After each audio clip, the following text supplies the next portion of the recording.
Morning class fifth. बेटा आज हम अपना new chapter lesson 7 who will play with me start कर रहे हैं, जिसका मतलब है कौन मेरे साथ खेलेगा। This story about a boy who does not like to study at all. One day he meets some characters and then दे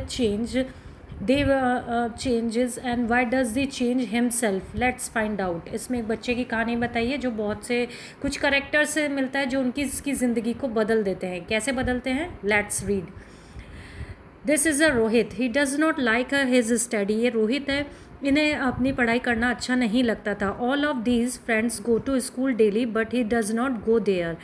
उसके सभी दोस्त स्कूल जाते थे लेकिन वह नहीं जाता था। He wonders here and there. वह यहाँ वहाँ घूमता था। One day he goes to the garden and near his home. वो अपने घर के पास के गार्डन में गया। He finds no other children in the garden with play with. उसने देखा कि उस बगीचे में कोई भी बच्चा उसके साथ खेलने के लिए नहीं है। He sit on a bench under a big banyan tree. वह एक पीपल के पेड़ के नीचे एक लगी बेंच के नीचे बैठ गया। After some time he notice a peacock dancing near the flower beads. उसने देखा कि फूलों की क्यारियों के पास एक पिकॉक है जो डांस कर रहा है। Rohit walk the peacock and से हिम। रोहित चल के पिकॉक के पास, मोर के पास गया और कहा, विल यू प्ले विथ मी? क्या तुम मेरे साथ खेलोगे? Peacock says, I am busy. Peacock बोला, मैं बिजी हूँ। I am dancing so I can not play with you. मैं नाच रहा हूँ इसलिए मैं तुम्हारे साथ नहीं खेल सकता।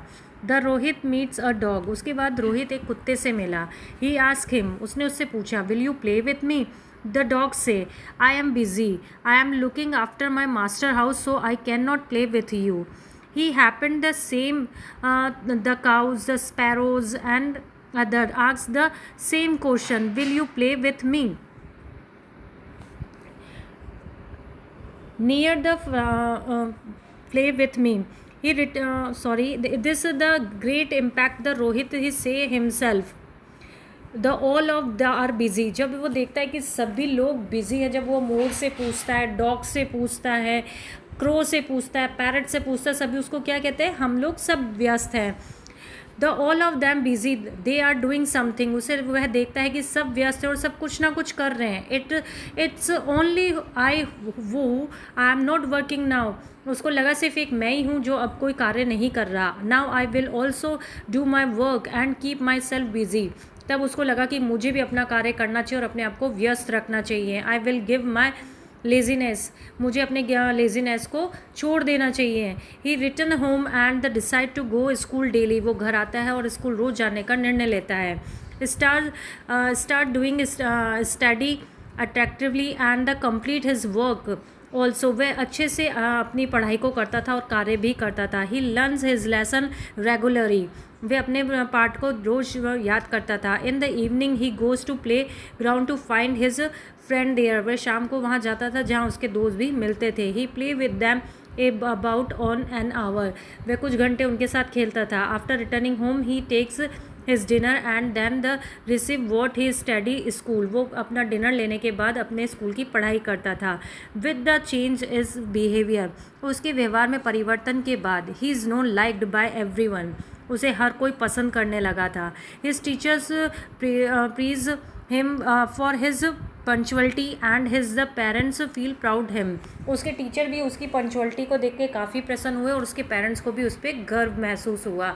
तो बच्चों, ये चैप्टर आपको समझ में आ गया होगा कि रोहित का जीवन कैसे कुछ लोगों ने बदला। तो इससे हमने एक चीज़ सीखी कि हमें हमेशा अपना कार्य करते रहना चाहिए, आलस कभी भी नहीं करना चाहिए।